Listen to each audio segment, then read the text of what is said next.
Sir जी जब भी मैं गुणा के सवाल करता हूँ तो मुझसे गुणा के सवाल नहीं होते हैं, मुझे कैलकुलेटर की मदद से ही मैं गुणा के सवाल सोल्व कर पाता हूँ। क्या आप मुझे कोई ऐसा तरीका बता सकते हैं जिससे मैं गुणा के सवाल आसान तरीके से बना सकूँ, मुझे किसी की डांट भी ना खानी पड़े? हाँ, क्यों नहीं, बिल्कुल आप बहुत आसानी से गुणा के सवाल बिना कैलकुलेटर की मदद से कर सकते हैं। सर जी मैं ये 3 सवाल लेके आया हूँ, आप मुझे इसको सोल्व करके दिखाएं। अगर मैंने आज ये सवाल सोल्व नहीं करे तो कल को मेरी स्कूल में पिटाई लगने वाली है, तो आप मुझे ये तीनों सवाल जल्दी से बता दें। तो ये सवाल हम आपको इस तरीके से हल करके दिखाएंगे कि आपको 3 क्या 4 क्या 5 क्या, अगर स्कूल में आपको सैकड़ों सवाल भी टीचर दे दे तो आप बहुत आसानी से इनको सीखने के बाद हल कर सकते हैं। तो सबसे पहले हम आपको जो है पहला सवाल हल करके दिखाते हैं। तो ये जो गुणा के सवाल होते हैं इसके लिए आपको टेबल याद होना बहुत जरूरी है, क्योंकि आपको जब भी गुणा करना होता है तो पहली संख्या को दूसरी संख्या में पहाड़ा पढ़ना होता है। जैसे कि हमारा ये पहले ही सवाल है, तो पहले सवाल में आप देख रहे होंगे यहाँ हमारे जो ऊपर 3 संख्या है और नीचे 2 संख्याएं हैं। तो जब भी हम गुणा करते हैं तो हमें जो है गुणा जो है इकाई वाली संख्या से शुरू करना होता है। तो इकाई वाली संख्या हमारी क्या होती है, जैसे कि आपकी ये पहली 3 है तो ये हमारी इकाई की संख्या है, दूसरी दहाई की और ये सैकड़ा की। उसी तरीके से नीचे वाली संख्या भी इकाई की है और ये दहाई की है। तो सबसे पहले हम इकाई को इकाई की संख्या से गुणा करते हैं। जैसे कि हमारी पहली संख्या 2, ऊपर की है 3। तो सबसे पहले हम पहली संख्या को गुणा करते हैं। तो हमारे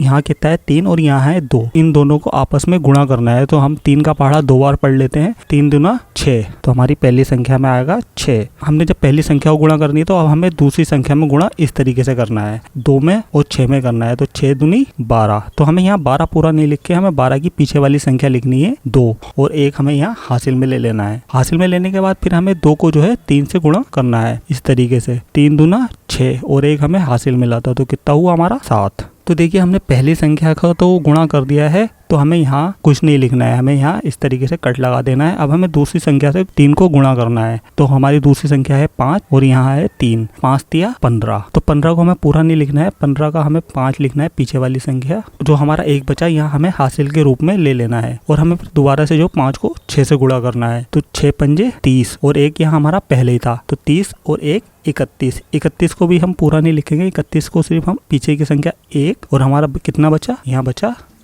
3। फिर हम 3 को 5 से गुणा कर लेते हैं। 5 तिया 15, 15 और 3 18। और यहाँ हमने ये दोनों संख्याओं को गुणा कर लिया है, तो इस तरीके से हमें एक लाइन खींच देनी है। फिर यहाँ पर आपको जोड़ वाले सवाल जो हमने सिखाए थे, वो जोड़ वाले सवाल आप यहाँ इस्तेमाल होंगे इनको जोड़ने में। तो सबसे पहले हमारी पहली संख्या है कितनी है, 6 और 5 और 2 7, 7 और 1 8, हमारा 8 का 8 ही 8 और 1 का 1 ही 1। तो देखिए हमने पहला सवाल हल कर लिया है। हम बढ़ते हैं दूसरे सवाल की तरफ। तो दूसरे सवाल को भी हमें उसी तरीके से हल करना है जैसे हमने पहला सवाल हल करा था, यानी कि हमें इकाई वाली संख्या को इकाई वाली संख्या से गुणा करना है। तो हमारा अब यहाँ क्या है 3 और यहाँ ऊपर क्या है 3। तो हमें 3 को 3 से गुणा करना है। तो 3 तिया 9, पहली संख्या में हमारा 9 आया। अब हमें 3 को 4 से गुणा करना है। 4 तिया 12, 12 को हमें पूरा नहीं लिखना है, हमें उसी तरीके से पीछे वाला 2 और यहाँ हासिल में 1 ले लेना है। फिर हमें 5 को 3 से गुणा करना है। 5 तिया 15, 15 और 1 हमारा ऊपर कितना था 1, तो हो गया ये हमारा 16।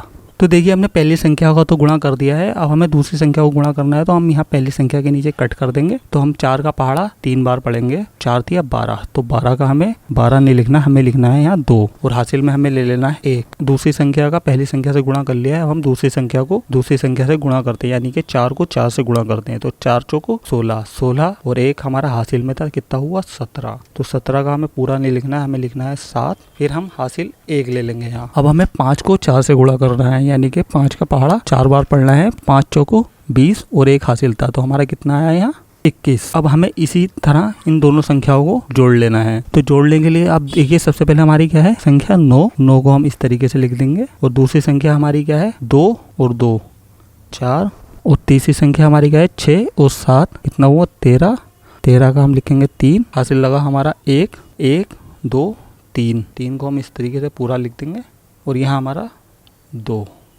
यह आया हमारा दूसरे सवाल का आंसर। तो देखिए हमने गुणा के 2 सवाल कितनी आसानी से हल कर दिए हैं। अब ये हमारा तीसरा सवाल जो है आपके लिए है। तो सर जी आपने बहुत ही अच्छा बताया है, मेरे समझ में गुणा बिल्कुल आसान तरीके से आ गया है। आप इसी तरीके से मुझे सिखाते रहिए और लोगों को भी इसी तरीके से सिखाते रहिए, ताकि इनकी भी मदद होती रहे। तो ये तीसरा सवाल है, मुझे इसका आंसर आता है, लेकिन मैं देखना चाहता हूँ जिन लोगों ने ये वीडियो देखी है क्या उनको इस सवाल का जवाब आया है या नहीं। तो अगली वीडियो में आप मुझे ये जरूर बताना कि भाग कैसे करते हैं, क्योंकि मुझे भाग करना भी बिल्कुल नहीं आता है। जब भी भाग का सवाल आता है मैं भाग खड़ा होता हूँ, तो आप मुझे भाग का सवाल जरूर बताइएगा। और दोस्तों आपको ये वीडियो कैसी लगी आप नीचे कमेंट करके जरूर बताइए। चैनल को सब्सक्राइब जरूर करें ताकि सर को इसी तरीके से हौसला मिलता रहे। तो मिलते हैं अगली वीडियो में।